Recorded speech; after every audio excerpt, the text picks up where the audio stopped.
My name is Rebecca Wilson, and at 34, I never expected to be facing my biological parents in court. The same people who abandoned me as an infant are now demanding half of my grandfather's $3.4 million estate. Yesterday, I sat across from them in mediation while they claimed they always loved me and had no choice but to leave me. Their lawyer slid over settlement papers demanding $1.7 million. I laughed and tore them in half. The mediator looked shocked. But Grandpa William taught me something important. Family isn't about blood, it's about who stays. If you've ever experienced family betrayal or know someone who has, this story might hit close to home. I'd love to know where you're watching from and if you've encountered similar family drama in your life. Hit that like button if you believe family is about actions, not just genetics, and subscribe to follow my journey of standing up against those who abandoned me but still feel entitled to what my grandfather built. Now, let me take you back to where it all began. I don't actually remember the day my parents abandoned me. I was only 4 months old when Laura and Richard Wilson decided that parenthood wasn't for them. At 19 and 20 years old, they were young, but that doesn't excuse what they did. According to my grandfather, they showed up at his doorstep one crisp autumn morning with me, bundled in a thin blanket, a half-empty diaper bag, and a hastily written note. "Dad, we can't do this. We're too young. We need to live our lives. Rebecca will be better off with you. We're sorry." That's it. 15 words to sum up abandoning their child. No promises to return. No plans to stay in touch. No child support arrangements. Just 15 words, and the sound of their car speeding away from responsibility. Grandpa William had been a widower for 3 years by then. My grandmother Emma had passed away from breast cancer before I was born. At 52, he was an accomplished mechanical engineer with his own consulting business, looking forward to an early retirement and perhaps some travel. Instead, he suddenly found himself with a colicky infant and no preparation. When he told me the story years later, he always emphasized that taking me in was never a burden. "The minute they left, Becky, I knew you were meant to be with me. It wasn't the plan I had, but sometimes life's best gifts come unexpectedly." William had to completely restructure his life. He hired a nanny to help during working hours, converted his home office into a nursery, and learned to balance client meetings with pediatrician appointments. He told me he'd spend nights researching infant development and childcare between drafting engineering proposals. My earliest memories are of his patient presence. His large, calloused hands carefully braiding my hair before school. The way he'd sit at our small kitchen table, helping me with math homework, explaining complex concepts with simple examples drawn from his engineering work. His deep voice reading bedtime stories, doing different voices for each character. There were no birthday cards from Laura and Richard, no phone calls on holidays, no child support checks, no inquiries about my well-being. As a child, I created elaborate fantasies about why they left. Maybe they were secret agents on a dangerous mission. Perhaps they had been in an accident and lost their memories. Sometimes I imagined they had been forced to give me up to protect me from some nebulous threat. William never lied to me about them. When I was 5 and asked where my mommy and daddy were, he sat me down and said, "Your parents weren't ready to be parents, sweetheart. Sometimes adults make choices that hurt others. It wasn't your fault. They just weren't ready for the responsibility." As I grew older, his explanations became more nuanced, but he never spoke ill of them. He would say, "Everyone has their own journey, Becky.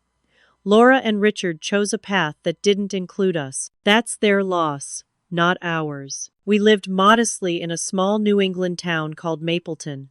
William's 3-bedroom Cape Cod-style house became my whole world. My bedroom walls, painted sunshine yellow at my request when I was 7, were covered with academic achievement certificates and later, debate team trophies. On my dresser sat the only photo I had that included my biological parents, a snapshot taken the day I was born, with Laura looking exhausted and Richard appearing uncomfortable beside the hospital bed. William kept it for me, saying someday I might want it. Our neighbors, particularly Elaine Foster next door, helped provide the female guidance William worried I might miss.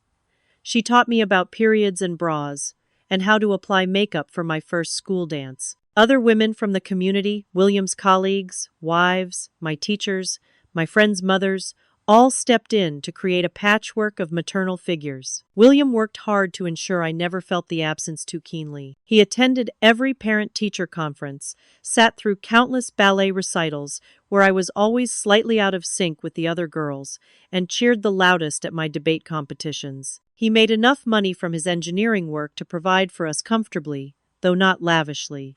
We never took extravagant vacations, but we had weekend camping trips to the White Mountains and an annual summer week at Cape Cod. What's remarkable to me now, looking back, is how he never complained. Not once did he make me feel like I had derailed his life plans. Not once did he suggest that Laura and Richard had burdened him unfairly.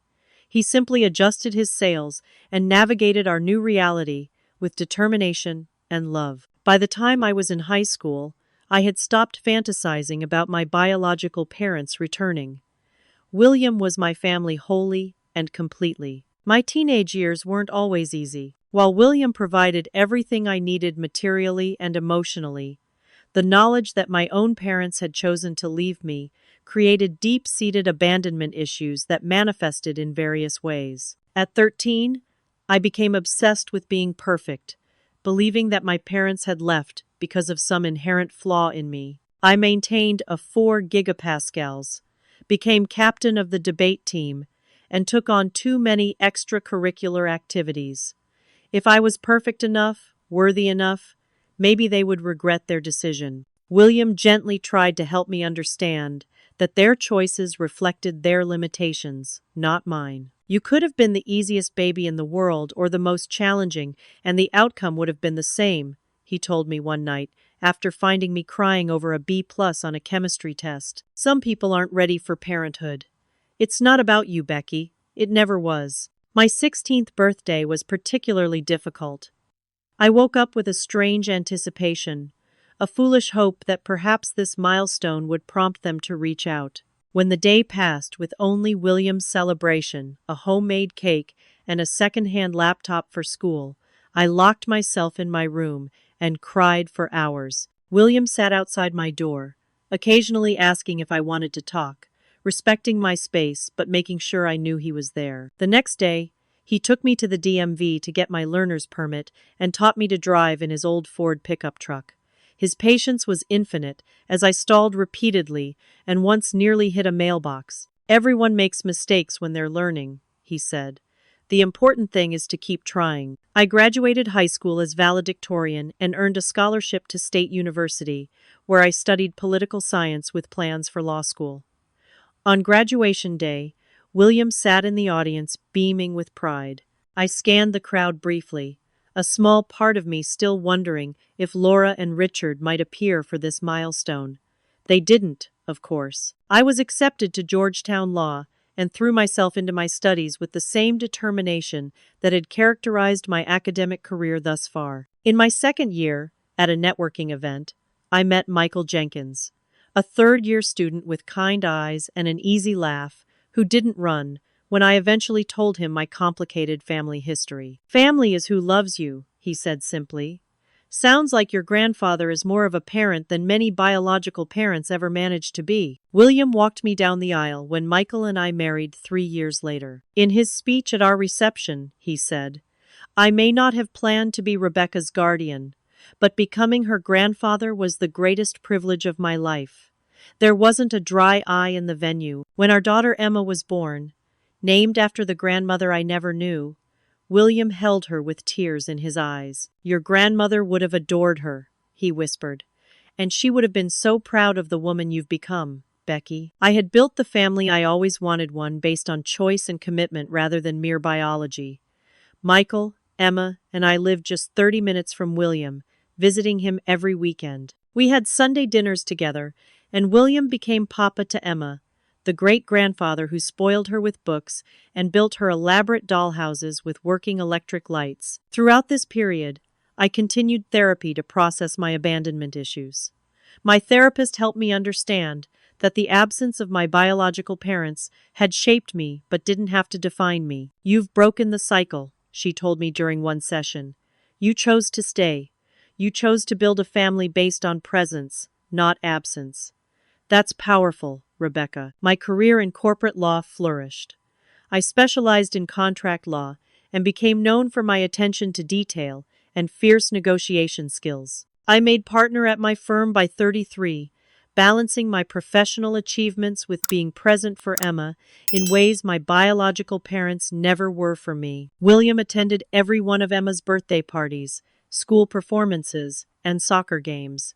He was the epitome of what family should be: consistent, loving, and present. The stark contrast between his dedication and my biological parents' abandonment only highlighted the truth of what he had always taught me. Family is defined by actions, not blood. The call came on an ordinary Tuesday afternoon.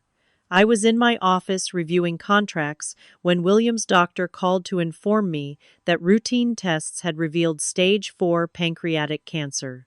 At 78, William had been remarkably healthy, still tending his vegetable garden and taking daily walks through the neighborhood.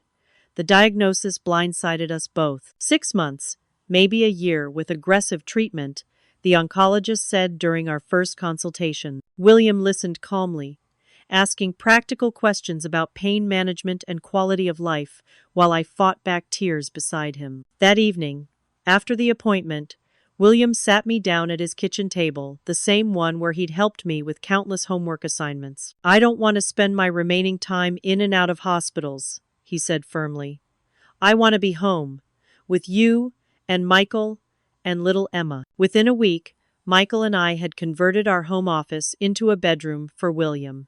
I arranged for a part-time home health nurse and took a family leave from the law firm. We established a new routine centered around William's comfort and maximizing the quality of his remaining time. Despite the grim prognosis, those months held a strange beauty. William and I had conversations we might never have had otherwise, discussing everything from philosophy and religion to his own childhood memories and hopes for Emma's future. One evening, as I adjusted his pillows, William took my hand. "I worry sometimes that I couldn't give you a normal family," he said, his voice weaker than it had been just weeks before. "That you missed out on having a mother and a father." I shook my head firmly. "You gave me something better than normal. You showed me what unconditional love looks like. You taught me that being family is a choice you make every day." During those quiet afternoons when Emma was at school and Michael at work, William shared stories I'd never heard before. He told me about meeting my grandmother at a dance in 1963, about their struggles to have children before Richard came along, about his heartbreak when Emma passed away. He also revealed something that stunned me. "I tried to contact Laura and Richard when I got the diagnosis," he admitted. "I thought they should know, and that perhaps they might want to see you after all these years." My heart clenched. "What did they say?" William's eyes were sad. "Nothing. The message was received. I know because I sent it to Richard's work email and got a read receipt, but they never responded." Then came an even more shocking revelation. William had been sending Laura and Richard updates about me throughout my entire life. School photos, graduation announcements, news of academic achievements, even my wedding invitation. They had known where I was all along. They had known about every milestone. They simply chose not to participate. The betrayal cut deeper than I expected. Somehow, believing they had completely disappeared was easier than knowing they had deliberately ignored my existence while being fully informed about my life. William seemed to read my thoughts. "I didn't tell you because I didn't want you to feel rejected repeatedly. Once seemed painful enough." As his condition deteriorated, William was adamant about getting his affairs in order. He met with his attorney, updated his will, and organized all his financial documents. Everything was meticulously arranged, from funeral preferences to specific bequests. "I want to spare you any unnecessary complications," he explained. One afternoon, I found him reviewing his will again. "I've been explicit about my wishes," he said. "Everything goes to you, with a trust for Emma's education. Richard forfeited any claim to my estate when he abandoned you. I told him not to worry about such things, but he was insistent. I know my son," he said gravely. "I've known his character since he was young. When money is involved, people show their true selves." In his final weeks, William was mainly confined to bed. I would sit beside him, sometimes reading aloud from his favorite Hemingway novels, sometimes just holding his hand in comfortable silence. Michael would bring Emma in for short visits, and she would crawl carefully onto the bed to show Papa her latest drawings or tell him about school. On a quiet Sunday morning in April, with spring rain tapping gently against the windows, William passed away peacefully in his sleep. I was holding his hand when I noticed the change in his breathing. Then, nothing. The immense presence that had anchored my entire life was gone. The funeral was exactly as he had planned it, simple, dignified, and without religious ceremony. Friends from throughout his life attended, along with neighbors, former colleagues, and even several of my childhood teachers. No one from Richard or Laura's families came, despite the obituary being published in several newspapers. As people shared stories about William's kindness, intelligence, and integrity, I felt overwhelming gratitude. He had changed the trajectory of my life through his choice to embrace responsibility rather than run from it. The contrast between his choice and my biological parents' choice could not have been starker. After the mourners departed, I stood alone by the fresh grave. "Thank you," I whispered, "for everything, for choosing me when they didn't." Exactly 16 days after we buried William, the doorbell rang on a Saturday morning. Emma was at a playdate, and Michael had gone for groceries. I was sorting through some of William's personal effects, deciding what to keep and what to donate. Through the peephole, I saw two middle-aged strangers, a woman with carefully highlighted blonde hair and a man with a receding hairline and glasses. Something about the woman's eyes triggered a distant memory. When I opened the door, the realization hit me like a physical blow. Laura and Richard Wilson, my biological parents, standing on my doorstep after 34 years of absence. "Rebecca?" the woman Laura said tentatively. Her voice was higher than I'd imagined. "I know who you are," I interrupted, my heart pounding so hard I could feel it in my throat. They exchanged glances, seemingly surprised I recognized them. Of course, they wouldn't know that William had kept that hospital photo, that I'd studied their faces countless times throughout my childhood. "May we come in?" Richard asked. "We heard about William's passing. We wanted to offer our condolences." My first instinct was to slam the door, but some morbid curiosity made me step aside. These strangers who shared my DNA had materialized after a lifetime of absence, and I wanted to understand why. They sat awkwardly on my living room couch, declining my mechanical offer of coffee. Laura's eyes darted around the room, landing on family photos Michael and me on our wedding day, Emma's preschool portrait, a candid shot of William teaching Emma how to fish. "You have a beautiful home," she commented. "And a daughter? William's great-granddaughter?" "Yes," I replied coldly. "Emma. She's 6. William adored her." Richard cleared his throat. "We were sorry to hear about Dad's passing. He was a good man." The casual use of Dad ignited something in me. "You don't get to call him that," I said, my voice dangerously quiet. "You forfeited that right when you abandoned both of us." Laura flinched. "We were so young, Rebecca. We weren't ready for parenthood. We always wondered about you." "Wondered?" I repeated incredulously. "William told me before he died. He sent you updates about me my entire life. School photos, graduation announcements, my wedding invitation. You knew exactly where I was and what I was doing. You chose not to be involved." Their discomfort was palpable. Richard shifted on the couch. Laura twisted her wedding ring, not the same one from the hospital photo, I noticed. "We made mistakes," Richard admitted reluctantly. "But we were practically kids ourselves when you were born." "And you remained practically kids for 34 years?" I asked, because I never received so much as a birthday card. An uncomfortable silence filled the room until Laura spoke again, her voice taking on a rehearsed quality. "We know this is difficult, but we wanted to talk to you about William's estate." And there it was, the real reason for their sudden appearance in my life. "What about it?" I asked, though I already knew. Richard leaned forward. "As William's son, I'm entitled to a portion of his estate under inheritance law. We've consulted an attorney who confirms this." The audacity was breathtaking. "You abandoned your child? never paid a cent in child support, ignored William when he was dying, and now you want his money? It's not about the money, Laura insisted unconvincingly. It's about what's fair. Richard is William's son. Just then, Emma burst through the front door, returned early from her playdate. Mommy! Mrs. Foster made cookies, and she stopped, noticing the strangers in our living room. Hello, she said politely, moving to stand beside me. Laura's eyes widened. She looks just like you did at that age. I put a protective arm around Emma's shoulders. Emma, honey, can you go upstairs and play in your room for a bit? I need to finish talking with these people. Once Emma was upstairs, I turned back to them. I want you to leave. Now, Rebecca. Be reasonable, Richard started.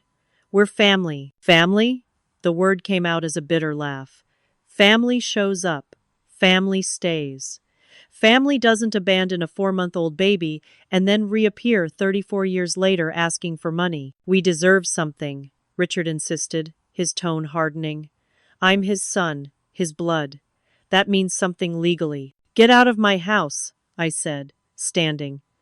Any communication can go through my attorney. You'll be hearing from our lawyers, Richard threatened as they moved toward the door.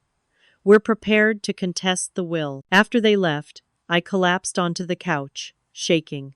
Emma crept downstairs. Mommy, who were those people? She asked. I pulled her close, breathing in the scent of her shampoo.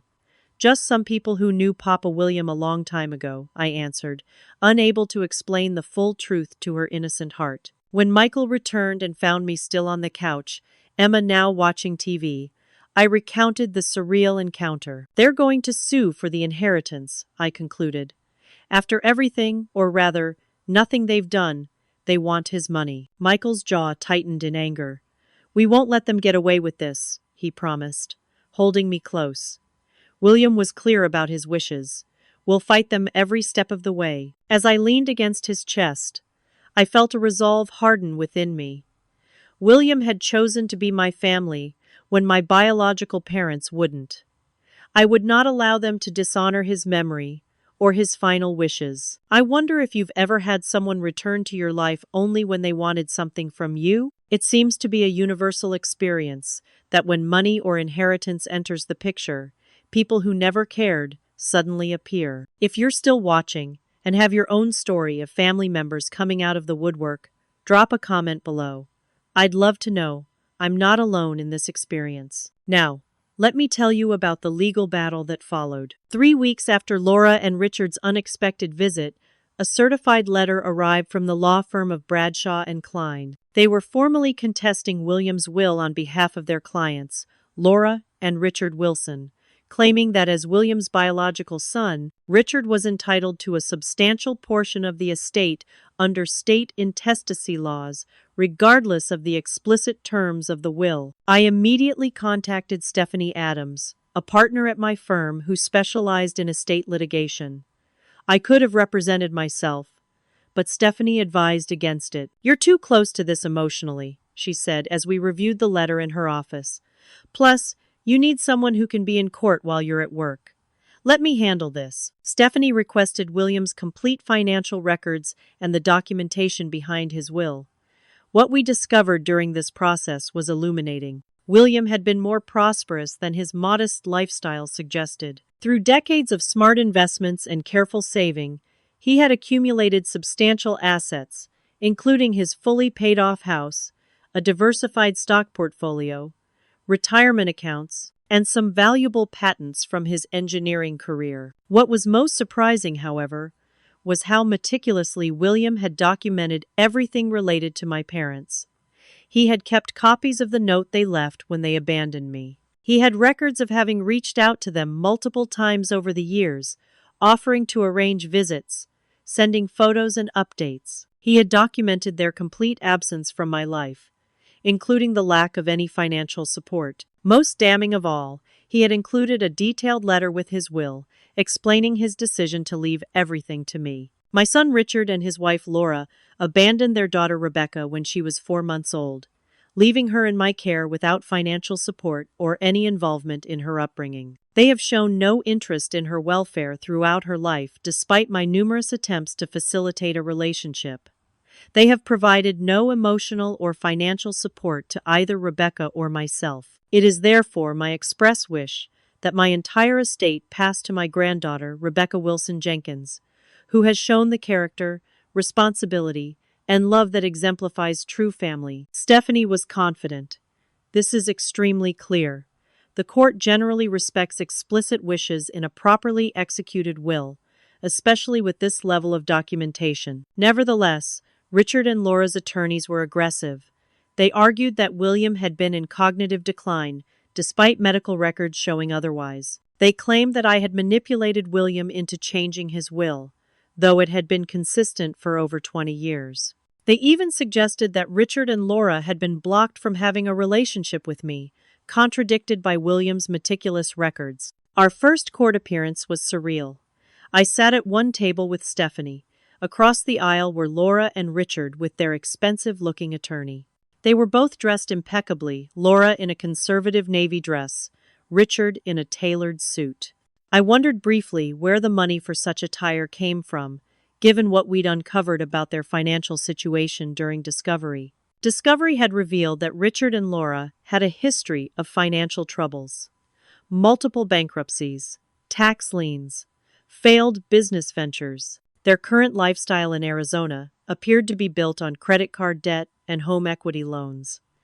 This explained their sudden interest in William's estate. They needed money. The judge, an older woman with piercing eyes and a no-nonsense demeanor, set a schedule for mediation and outlined the process moving forward. Throughout the hearing, I caught Laura and Richard glancing at me, perhaps expecting signs of weakness or willingness to compromise. I kept my face impassive, channeling the negotiation skills that had served me well in my legal career. Outside the courthouse, their attorney approached Stephanie and me. "My clients are open to settling this matter amicably," he said smoothly. "Perhaps 50% of the estate would be reasonable, given Mr. Wilson's status as the decedent's son." "My client is not interested in settlement discussions at this time," Stephanie replied coolly. "We'll see you at mediation." The stress of the lawsuit began affecting every aspect of my life. I found myself distracted at work, reviewing case precedents related to contested wills rather than focusing on my client's contract. At home, I was irritable and preoccupied. Michael took on more household responsibilities and shielded Emma from my stress as much as possible. "We knew this wouldn't be easy," he reminded me one night after I'd snapped at him over something trivial. "But we'll get through it." William was clear about what he wanted. The truth is on our side. I threw myself into preparation for the case. Working evenings after Emma was in bed, I helped Stephanie organize William's documentation chronologically. Among his papers, I found journals he had kept since the day my parents left me with him. The entries were heartbreaking in their honesty. The 15th of October 1990. Rebecca took her first steps today. I called Richard to tell him, but got the answering machine again. I left a message, but don't expect a return call. It's been 8 months since they've responded to any of my calls. The 20th of June, 1998. Rebecca graduated from 3rd grade today. She got a certificate for perfect attendance and highest reading achievement. She asked if her parents might come to her big graduation from elementary school next year. I didn't have the heart to tell her they probably won't. I sent Richard and Laura photos from the ceremony anyway. The 12th of April, 2007. Rebecca was accepted to Georgetown Law today. I'm bursting with pride. Called Richard's cell phone to share the news, but the number has been changed. Found his work email and sent a message with photos from her college graduation. No response as usual. Reading these entries, I felt a complex mixture of grief and gratitude. Grief for William's repeated attempts to involve my parents in my life, and gratitude for his unwavering presence despite their absence. The local newspaper in our small town picked up the story. Abandoned daughter sued by parents for grandfather's fortune. The article was surprisingly balanced, outlining the basic facts of the case without sensationalism. Still, it led to uncomfortable moments at the grocery store and coffee shop as neighbors and acquaintances awkwardly expressed support or curiosity. As the mediation date approached, Stephanie and I met to finalize our strategy. "They'll try to appeal to emotion and traditional notions of family," she predicted. We need to stay focused on the legal facts and William's clearly documented intentions. I nodded, feeling a strange calm settling over me. William spent his life protecting me from their rejection. Now it's my turn to protect his legacy. 2 weeks before the scheduled mediation, Stephanie called with startling news. During the discovery process, her team had uncovered financial transactions between William and my biological parents that William had never mentioned to me. "Rebecca, there's something you need to see," she said, her voice uncharacteristically gentle. "Can you come to the office today?" An hour later, I sat in her office, staring at bank statements spanning 3 decades. The records showed regular payments from William to Richard and Laura, starting the year after they abandoned me, continuing for several years, then becoming more sporadic. "What am I looking at?" I asked, though I already suspected the answer. Stephanie hesitated. "It appears your grandfather was paying your parents." "Paying them for what?" "Based on the accompanying correspondence we subpoenaed, it seems the initial payments were something akin to child support money for them to get on their feet after leaving you with him. Later, however," she slid a folder across her desk. "The nature of the payments changed." Inside were copies of letters from Richard and Laura to William. The earliest ones requested financial help for rent, for car payments, for Richard's community college classes. William had apparently obliged, but later, letters took on a different tone. "Dad, we need another $5,000. Remember our arrangement. We've stayed away like you wanted. If you don't send the money, maybe we'll reconsider our involvement with Rebecca." This one was dated when I was about 10. Another from when I was 16. "The car broke down and we need $7,500 for a replacement. Don't forget our agreement. It would be a shame to complicate Rebecca's life now that she's doing so well in high school." The implication was clear. William had been paying them to stay away from me. "There's more," Stephanie said quietly, passing me another file. These documents revealed that Laura and Richard had gone on to have 2 more children after abandoning me, a son, born 3 years after me, and a daughter 2 years after that. They had raised these children while continuing to accept payments from William to stay out of my life. I felt physically ill. He never told me I had siblings. "Half-siblings," Stephanie corrected gently. "And based on social media searches our investigator conducted, neither of them appears to be involved in this lawsuit. They may not even know about you or the estate." I tried to process this information. William had protected me not just from rejection, but from ongoing extortion. For decades, my biological parents had effectively blackmailed him, threatening to disrupt my life unless he paid them to stay away. Why would he keep paying them? I wondered aloud. He could have just cut them off. From these communications, it seems he was genuinely concerned about how their sudden reappearance might affect you psychologically.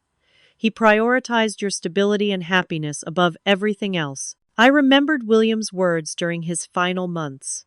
"I know my son. I've known his character since he was young. He had known exactly what Richard was capable of." But the most shocking revelation came as we continued reviewing the documents. Among William's papers was a sealed envelope marked for Rebecca's attorney in case of will contest. Inside was a birth certificate and adoption papers showing that Richard himself was not William's biological son. William had adopted Richard when he married Richard's mother, who had Richard from a previous relationship. The adoption had been finalized when Richard was 3 years old. "This changes everything legally," Stephanie explained. "Richard's claim to being William's blood heir is technically false. He was an adopted son, which actually strengthens our case since it establishes that William understood family could be formed through choice. Rather than biology alone, he chose Richard, just as he later chose you." I sat back in my chair, overwhelmed. William adopted Richard, raised him as his own, and then Richard abandoned his own biological child? The irony is almost too much. Stephanie nodded grimly. "And now we have evidence that not only did they abandon you, but they essentially extorted your grandfather for years afterward. The judge needs to see all of this." As I drove home, my mind raced with these revelations. William had shouldered these burdens alone, never sharing them with me, always protecting me. He had adopted a child who grew up to abandon his own child. And then he raised that abandoned grandchild with more love and integrity than his adopted son ever showed. That evening, after Emma was in bed, I shared everything with Michael. "I can't believe William never told me," I said, still processing. All those years, he let me believe they simply disappeared. He never mentioned the payments, the threats, or my half-siblings. Michael took my hand. "He was trying to protect you from the ugliest truths.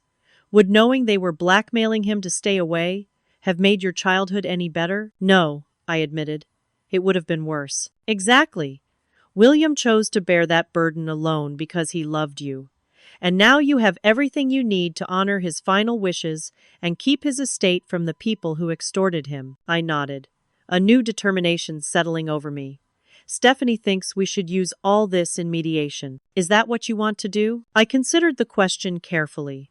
Part of me wants to expose everything: their abandonment, the blackmail, the half-siblings they raised while taking money to stay away from me. But another part feels like publicizing all this would somehow tarnish William's memory.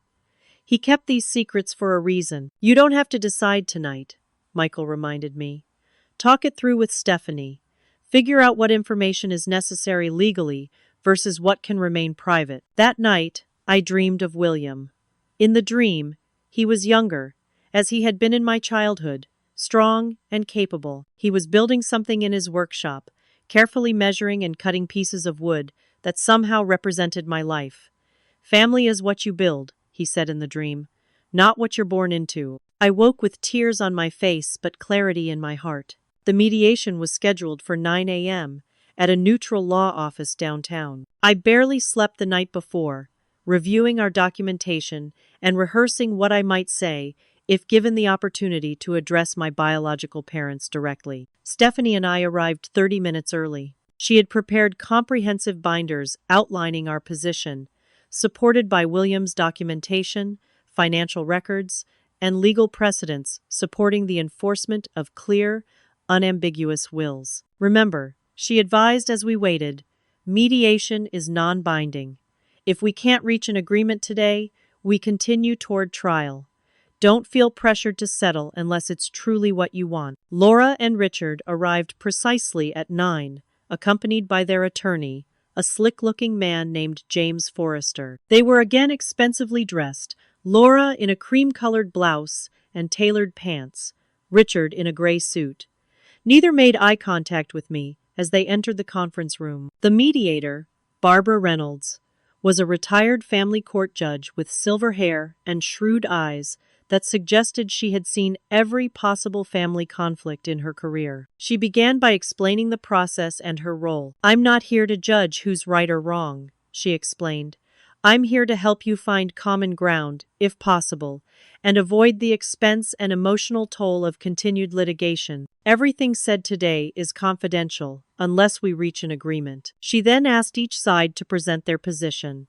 Forrester went first, painting Richard as the grieving son denied his rightful inheritance because of a misunderstanding between him and his father. "My clients made a difficult choice 34 years ago," he acknowledged smoothly.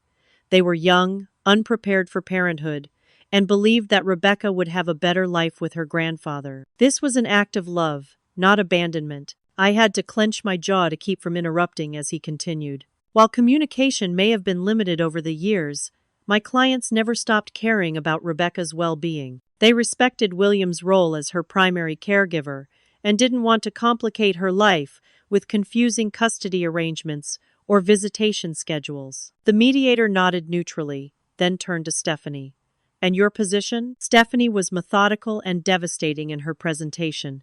She began with the abandonment itself, showing the hastily written note Laura and Richard had left. She outlined my entire childhood without a single contact from my biological parents, despite William's documented attempts to involve them. Then she revealed the financial transactions and accompanying correspondence, demonstrating that Richard and Laura had effectively blackmailed William for decades, threatening to disrupt my life unless he paid them to stay away. Laura gasped audibly when Stephanie presented these documents.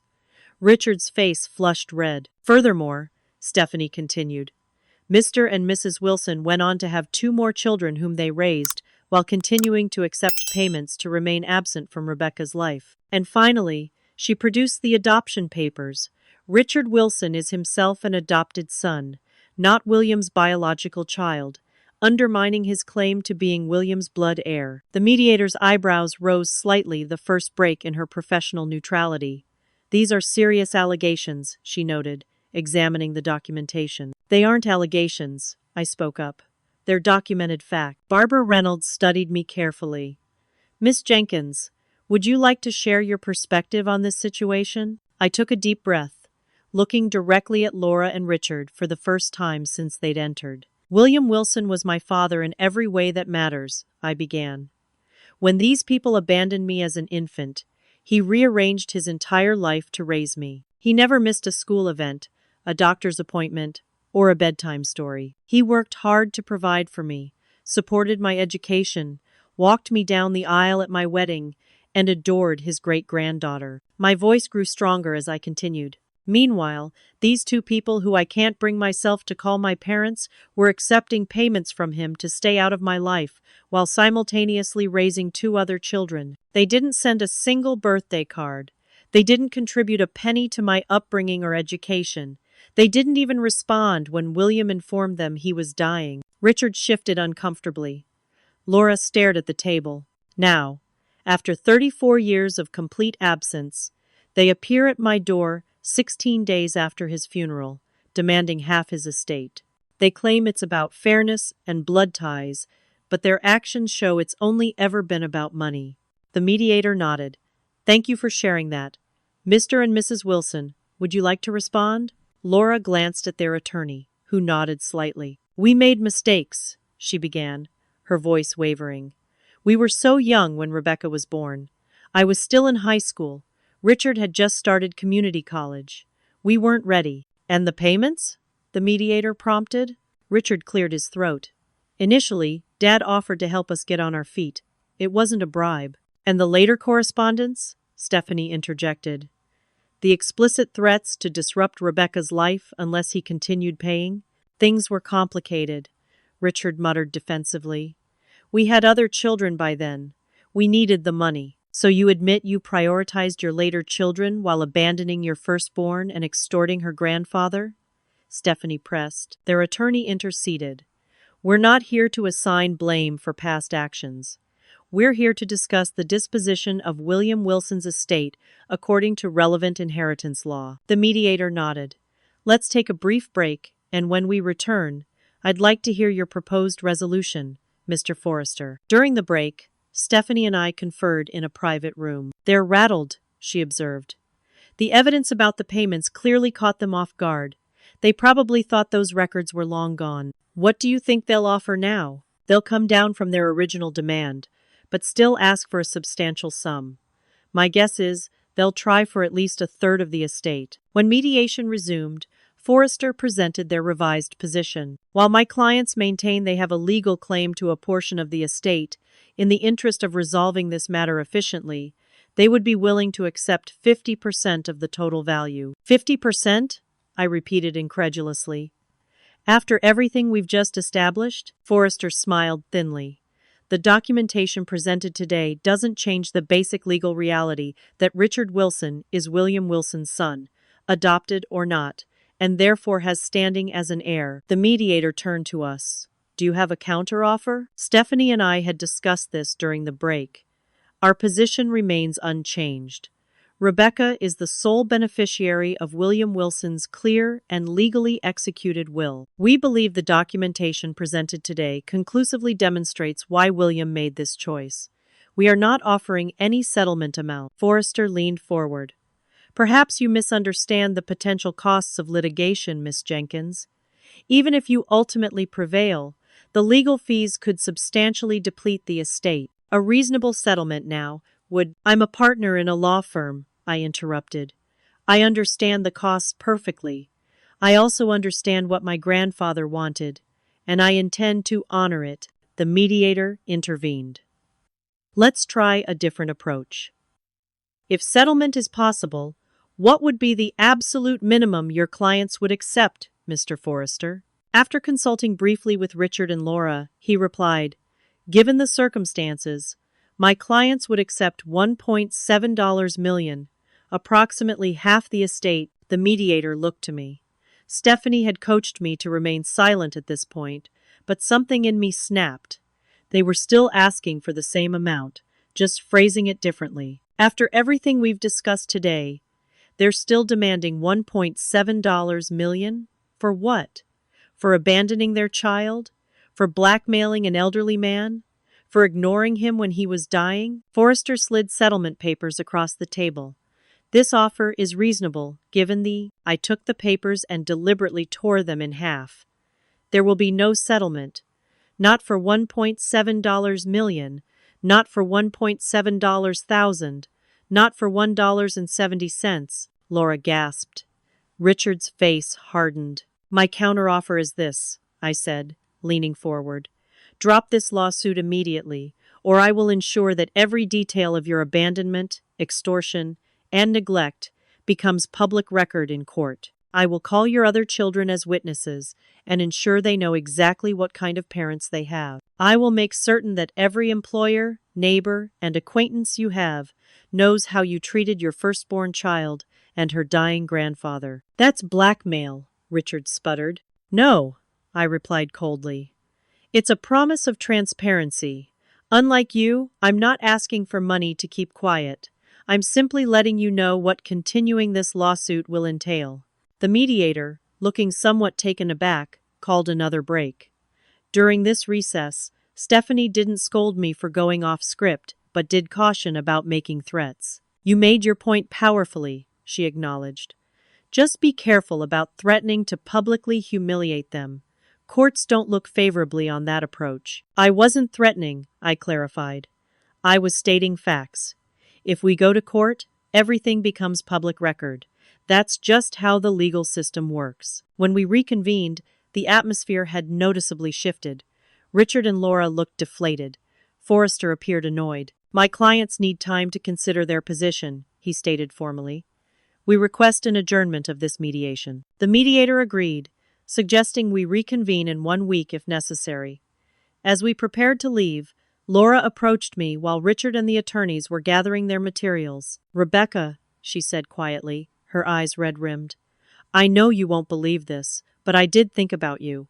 Often, I regarded her coldly. Not often enough to pick up a phone, or send a card, or decline William's money and actually be part of my life. We were different people then, young and selfish. And now you're old and selfish, I replied. The only difference is the number of years you've had to correct your mistakes. 34 of them, to be exact. Yet here you are, still trying to take rather than give. She flinched as if I'd slapped her. I deserve that. You deserve far worse, I said, gathering my purse. But unlike you, I was raised by someone with integrity and compassion. So the worst you'll get from me is exactly what you gave me, nothing. As I walked away, I felt lighter somehow, as if confronting them had released a weight I'd carried my entire life. Whatever happened next, I had stood up for William and for the child I had been. That was enough. 5 days after the mediation, Stephanie called with unexpected news. They're dropping the lawsuit, she said, a note of triumph in her voice. I just received notice from Forrester. They're withdrawing their claim to the estate completely. I sat down, momentarily stunned. Just like that? No conditions? No settlement? None. They're walking away.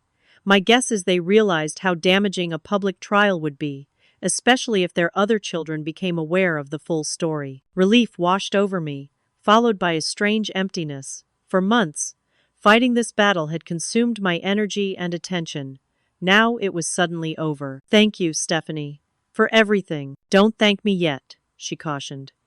They could technically refile within the statute of limitations, but given how quickly they backed down when confronted with the evidence, I think this is genuinely the end. After hanging up, I sat in my office, staring at the photo of William on my desk. It showed him holding Emma on his lap during her 4th birthday, both of them laughing as she blew out candles. We did it, Grandpa, I whispered. That evening, I shared the news with Michael. He popped open a bottle of champagne, but I found myself unable to fully celebrate. The victory felt hollow somehow. What's wrong? He asked, noticing my subdued reaction. This is what we wanted. I know, I sighed. I just keep thinking about everything William went through, raising me alone, being blackmailed by them for years, protecting me from the truth. He deserved better than a son who would abandon his own child and then try to cash in after his death. Michael took my hand. You're right. He did deserve better. But he got you, and I think that made everything else worthwhile to him. The formal estate settlement process proceeded smoothly after the lawsuit was withdrawn. William's house was sold, his investments transferred, and his personal effects distributed according to his specific instructions.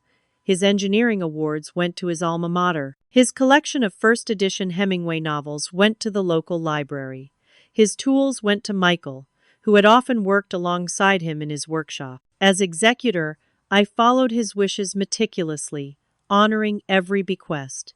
But I struggled with what to do with my own inheritance. The money felt simultaneously like a blessing and a burden, a tangible reminder of William's love, but also the cause of such ugliness with my biological parents. After weeks of consideration, I made a decision. I established the William Wilson Scholarship for Non-Traditional Families, dedicated to supporting students raised by grandparents, single relatives, or other caregivers outside the traditional nuclear family. The initial endowment was $1 million from the estate. William would have loved this, my therapist observed during one of our sessions.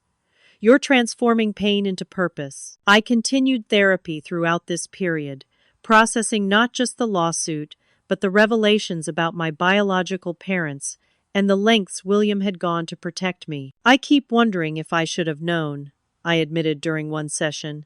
Looking back, there were signs that he was carrying some heavy burden. You were a child, my therapist reminded me. It wasn't your responsibility to recognize or shoulder his adult concerns. He made a choice to protect you, and from everything you've shared, it came from a place of love. 6 months after the lawsuit was dropped, an unexpected letter arrived. The return address was in Arizona Laura's handwriting. I nearly threw it away unopened, but something stopped me. Inside was a 3-page handwritten letter, the first communication I had ever received from her that wasn't motivated by financial gain. Dear Rebecca, it began. I know you have no reason to read this, much less believe anything I say. I wouldn't blame you for throwing this letter away. But in case you're still reading, I want to offer the apology you deserve, though it comes decades too late. The letter continued with a frank admission of their failings as parents, their selfishness in accepting William's money, and their shame at trying to claim his estate. She wrote about her life since then, her eventual divorce from Richard, her strained relationship with their other children, her recent diagnosis with breast cancer. She didn't ask for forgiveness or another chance, just acknowledged the harm they had caused. I read it twice, trying to detect manipulation or ulterior motives, but found none. Still, I chose not to respond. Some bridges, once burned, cannot be rebuilt, and perhaps shouldn't be. Instead, I focused on healing my own family. Michael, Emma, and I took a long overdue vacation to the coast, spending 2 weeks playing on the beach and exploring tide pools. Away from the stress and legal battles, I felt myself beginning to relax and reconnect with them. One evening, as Emma built an elaborate sandcastle with Michael, she asked about William. "Mommy, do you think Papa can see us from heaven?" I smiled, watching the sunset paint the ocean gold. "I think he'd be very happy to see us having fun together. He told me families are special treasures," she said matter-of-factly. "He said you have to take care of your treasures." Tears pricked my eyes at this echo of William's wisdom through my daughter's innocent voice. He was absolutely right. Upon returning home, I began writing about my experience being raised by William. Initially, it was just for Emma, a record of her great-grandfather's life and the values he embodied. But as the pages accumulated, I realized it might help others in similar situations. With encouragement from Michael and my therapist, I shaped it into a memoir titled Chosen Family.